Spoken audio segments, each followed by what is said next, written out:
And there is President Joseph R. Biden, Vice President Kamala Harris set to give remarks. Let's listen. Certain dates echo throughout history, including dates that instantly remind all who have lived through them where they were and what they were doing when our democracy came under assault. Dates that occupy not only a place on our calendars, but a place in our collective memory. December 7th, 1941, September 11th, 2001, and January 6th, 2021. On that day, I was not only Vice President-elect, I was also a United States Senator. And I was here at the Capitol that morning at a classified hearing with fellow members of the Senate Intelligence Committee. Hours later, the gates of the Capitol were breached. I had left, but my thoughts immediately turned not only to my colleagues, but to my staff, who had been forced to seek refuge in our office, converting filing cabinets into barricades. What the extremists who roamed these halls targeted was not only the lives of elected leaders. What they sought to degrade and destroy was not only a building, hallowed as it is. What they were assaulting were the institutions, the values, the ideals that generations of Americans have marched, picketed, and shed blood to establish and defend. On January 6th, we all saw what our nation would look like if the forces who seek to dismantle our democracy are successful. The lawlessness, the violence, the chaos.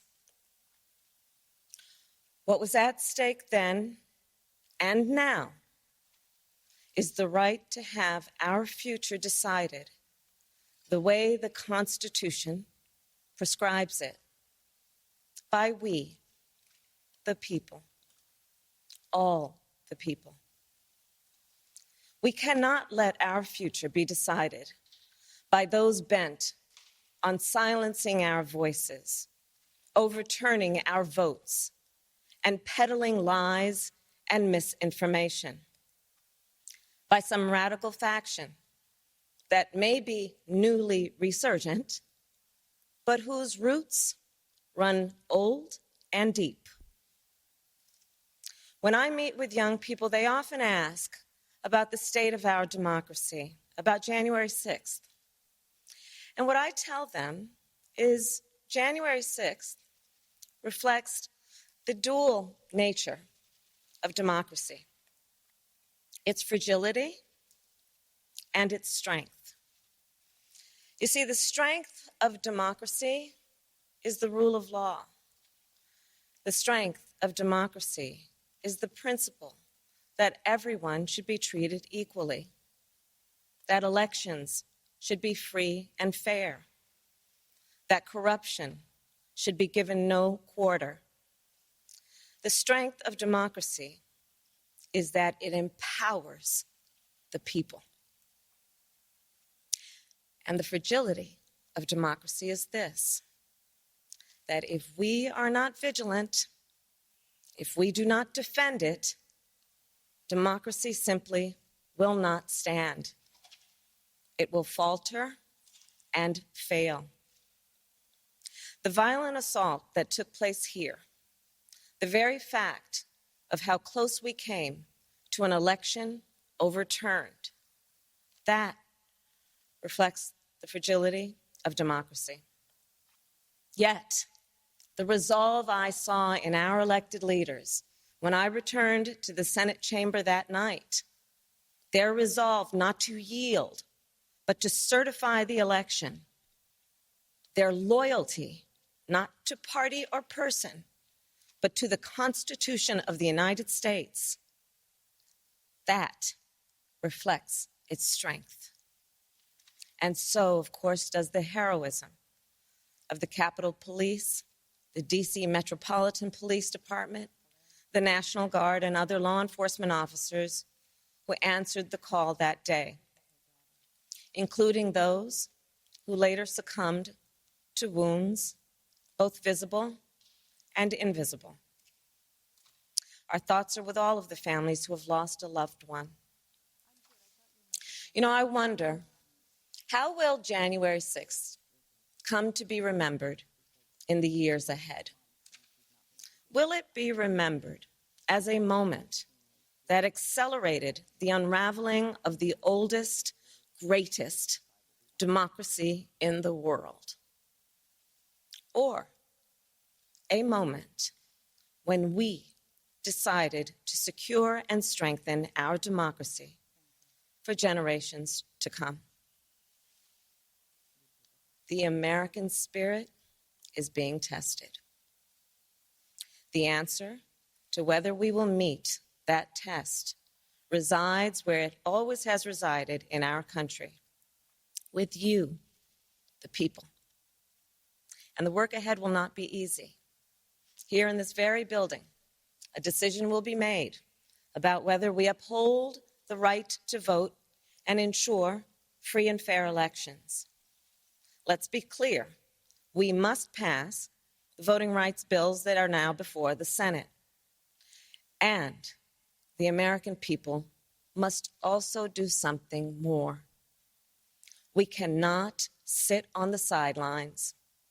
We must unite in defense of our democracy in order to form a more perfect union, establish justice, ensure domestic tranquility, provide for the common defense, promote the general welfare, and secure the blessings of liberty to ourselves and to our prosperity and posterity. That is the preamble of the Constitution that President Biden and I swore an oath to uphold and defend. And that is the enduring promise of the United States of America. My fellow Americans, it is my honor to introduce a public servant with the character and fortitude to meet this moment, a leader whose life's work has been moving our nation toward that more perfect union, President Joe Biden.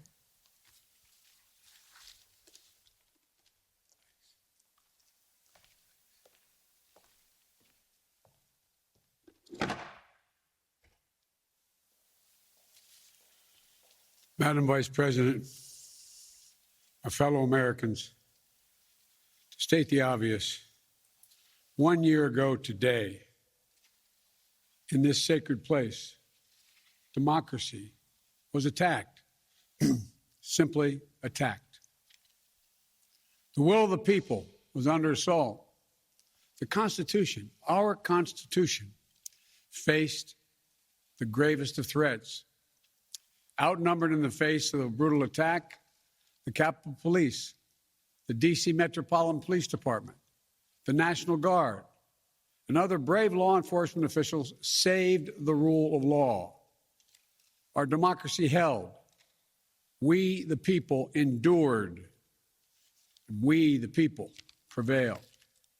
For the first time in our history, a president had not just lost an election, he tried to prevent the peaceful transfer of power as a violent mob breached the Capitol.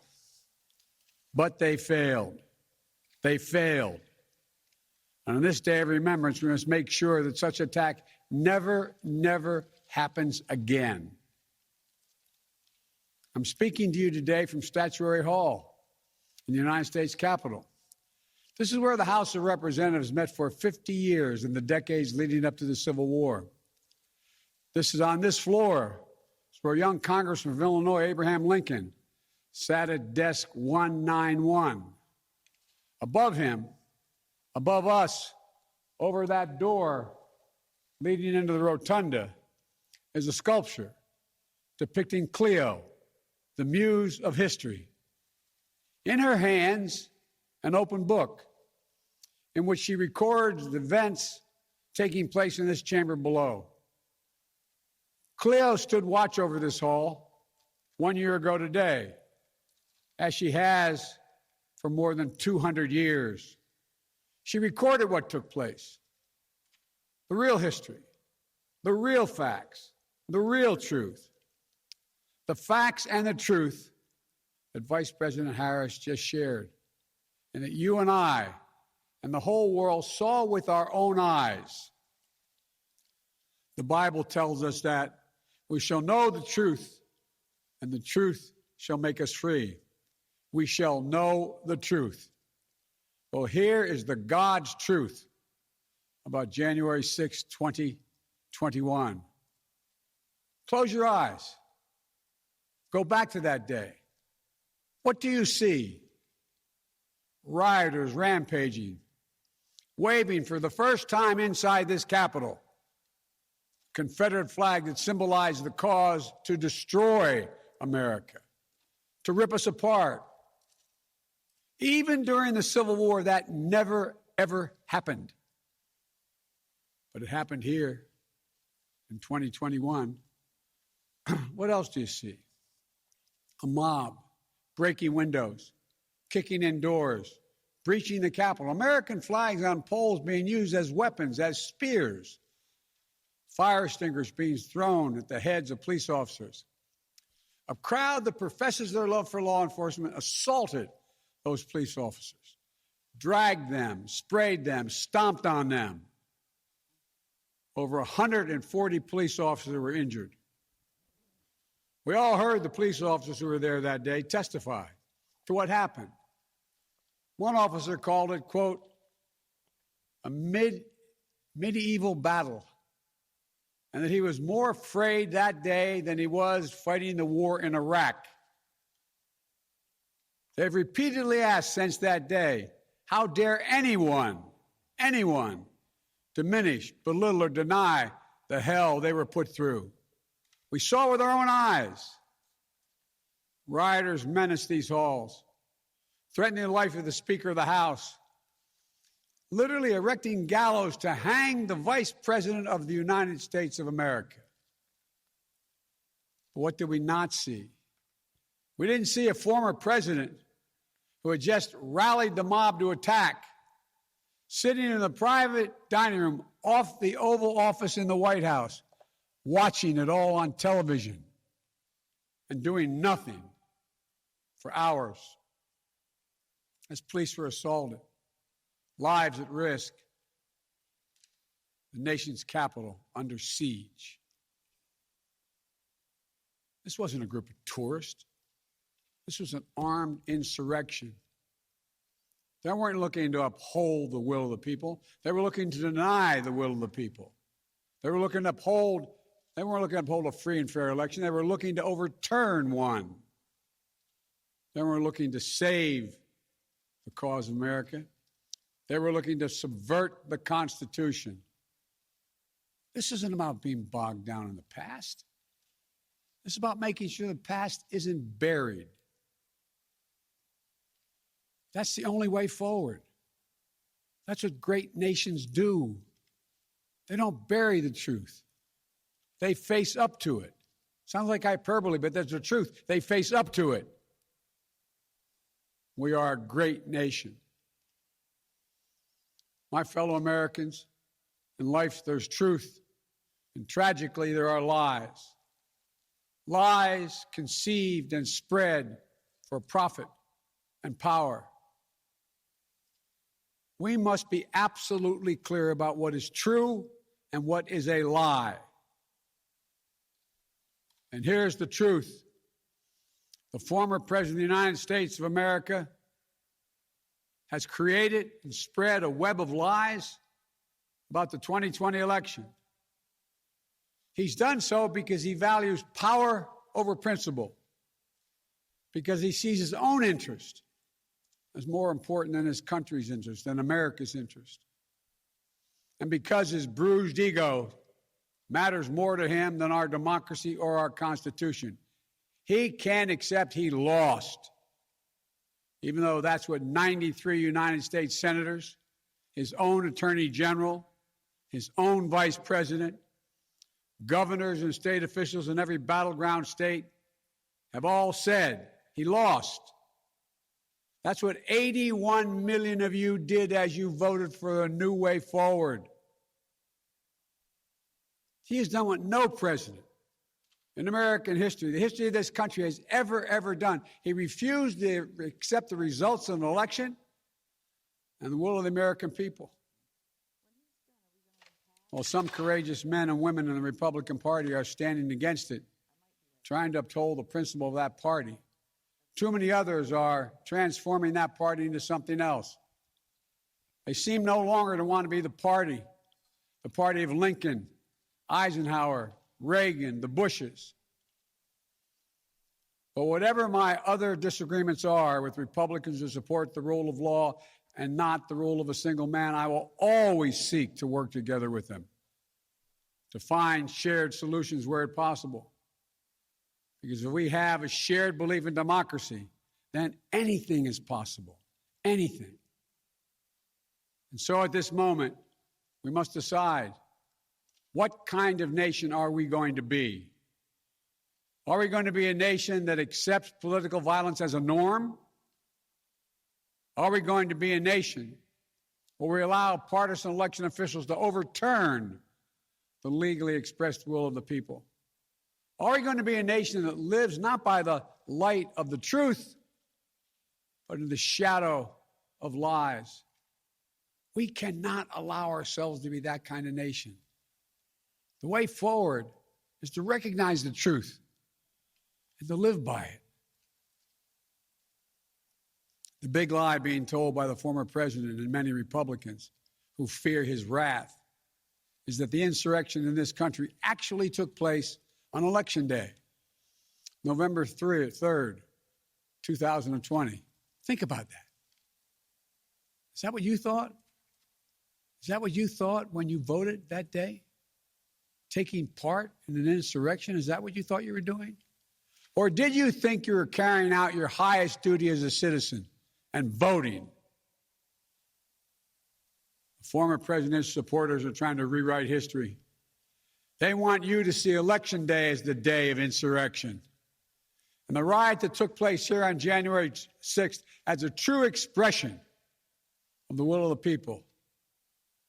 Can you think of a more twisted way to look at this country, to look at America? I cannot. Here's the truth. The election of 2020 was the greatest demonstration of democracy in the history of this country. More of you voted in that election than have ever voted in all of American history. Over 150 million Americans went to the polls and voted that day. In a pandemic, some at great risk to their lives.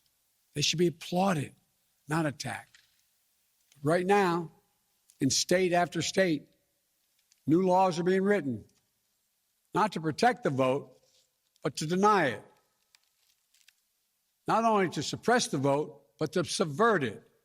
Not to strengthen and protect our democracy, but because the former president lost, instead of looking at the election results from 2020 and saying they need new ideas or better ideas to win more votes, the former president and his supporters have decided the only way for them to win is to suppress your vote and subvert our elections.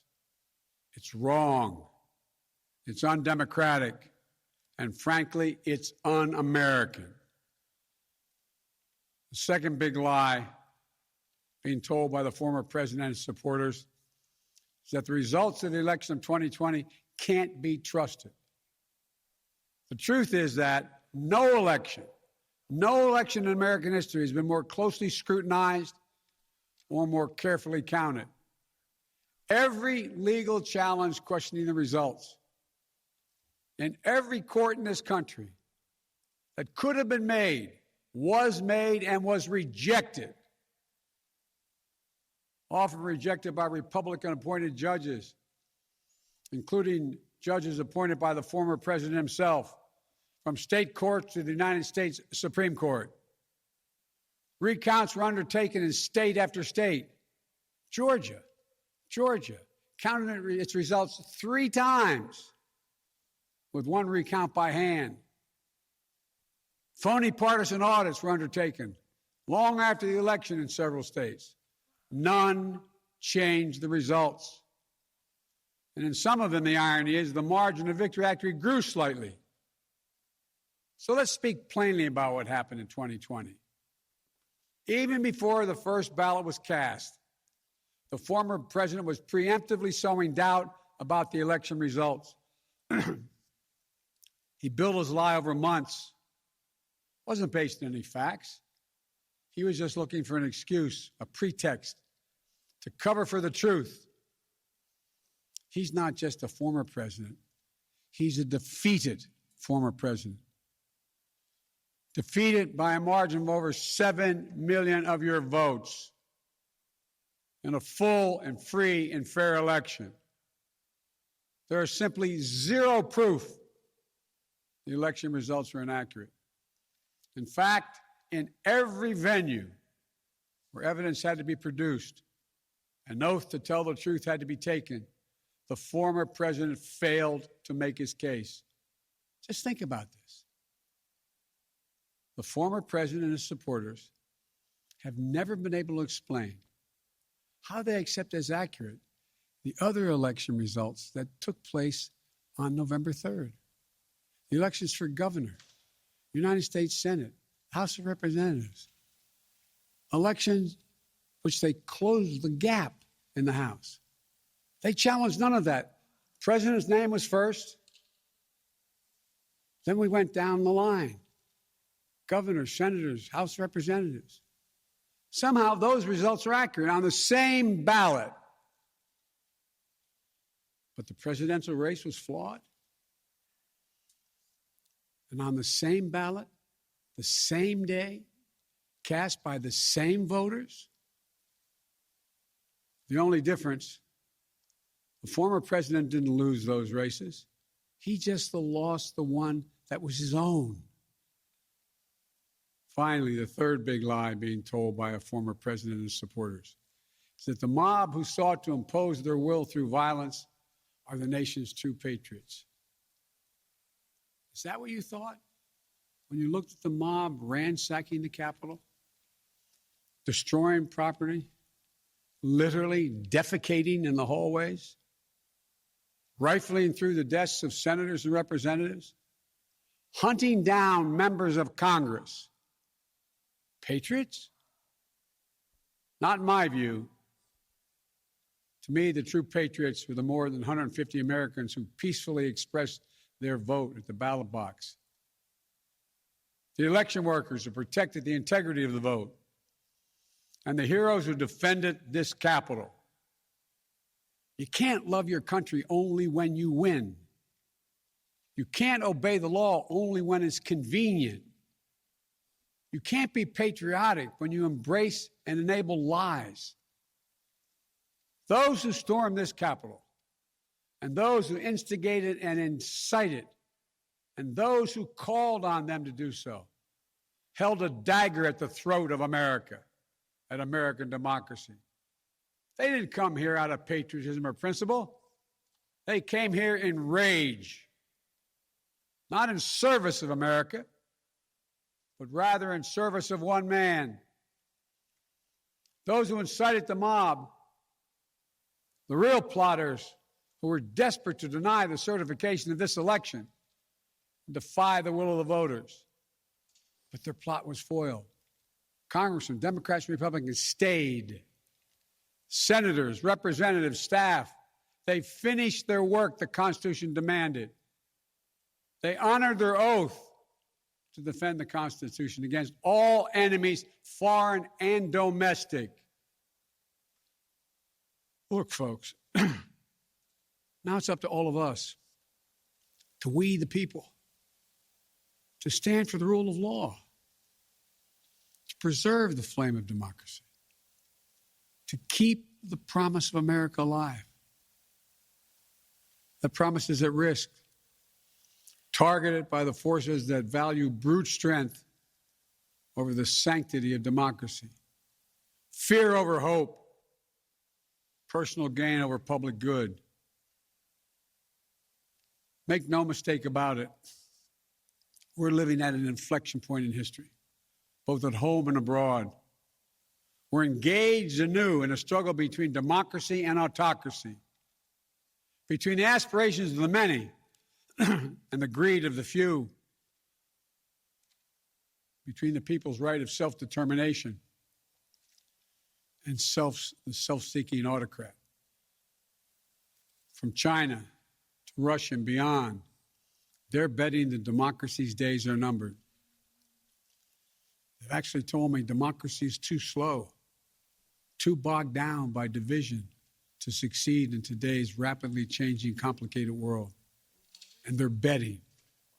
They're betting America will become more like them and less like us. They're betting that America is a place for the autocrat, the dictator, the strongman. I do not believe that. That is not who we are. That is not who we have ever been. And that is not who we should ever, ever be. Our founding fathers, as imperfect as they were, set in motion an experiment that changed the world, literally changed the world. Here in America, the people would rule. Power would be transferred peacefully, never at the tip of a spear or the barrel of a gun. They committed to paper an idea that they couldn't live up to, but an idea that couldn't be constrained. Yes, in America, all people are created equal. We reject the view that if you succeed, I fail. If you get ahead, I fall behind. If I hold you down, I somehow lift myself up. The former president who lies about this election and the mob that attacked this Capitol could not be further away from the core American values. They want to rule, or they will ruin. Ruin what our country fought for at Lexington and Concord, at Gettysburg and Omaha Beach, Seneca Falls, Selma, Alabama. What we were fighting for? The right to vote, the right to govern ourselves, the right to determine our own destiny. With rights come responsibilities. The responsibility to see each other as neighbors. Maybe we disagree with that neighbor, but they're not an adversary. Responsibility to accept defeat. Then get back in the arena and try again the next time to make your case. Responsibility to see that America is an idea. An idea requires vigilant stewardship. As we stand here today, 1 year since January 6, 2021, the lies that drove the anger and madness we saw in this place, they have not abated. So we have to be firm, resolute, and unyielding in our defense of the right to vote and to have that vote counted. Some have already made the ultimate sacrifice in this sacred effort. Jill and I have mourned police officers in this Capitol Rotunda not once but twice in the wake of January 6th. Once to honor Officer Brian Sicknick, who lost his life the day after the attack, and a second time to honor Officer Billy Evans, who lost his life defending this Capitol as well. We think about the others who lost their lives and were injured, and everyone living with the trauma of that day, from those defending this Capitol to members of Congress in both parties and their staffs, to reporters, cafeteria workers, custodial workers, and their families. Don't kid yourself. The pain and scars from that day run deep. I've said it many times, and it's no more true or real than we think about the events of January 6th. We are in a battle for the soul of America. A battle that by the grace of God and the goodness and gracious and greatness of this nation, we will win. Believe me, I know how difficult democracy is, and I'm crystal clear about the threats America faces. But I also know that our darkest days can lead to light and hope. From the death and destruction, as the Vice President referenced in Pearl Harbor, came the triumph over the forces of fascism. From the brutality of Bloody Sunday on the Edmund Pettus Bridge came historic voting rights legislation. So now let's step up, write the next chapter in American history, where January 6th marks not the end of democracy, but the beginning of a renaissance of liberty and fair play. I did not seek this fight brought to this Capitol 1 year ago today, but I will not shrink from it either. I will stand in this breach. I will defend this nation, and I will allow no one to place a dagger at the throat of democracy. We will make sure the will of the people is heard, that the ballot prevails, not violence, that authority in this nation will always be peacefully transferred. I believe the power of the presidency and the purpose is to unite this nation, not divide it, to lift us up, not tear us apart. To be about us, not about me. Deep in the heart of America burns a flame, lit almost 250 years ago, of liberty, freedom, and equality. This is not a land of kings or dictators or autocrats. We're a nation of laws, of order, not chaos, of peace, not violence. Here in America, the people rule through the ballot, and their will prevails. So let us remember, together, we're one nation, under God, indivisible. That today, tomorrow, and forever at our best, we are the United States of America. God bless you all. May God protect our troops. And may God bless those who stand watch over our democracy.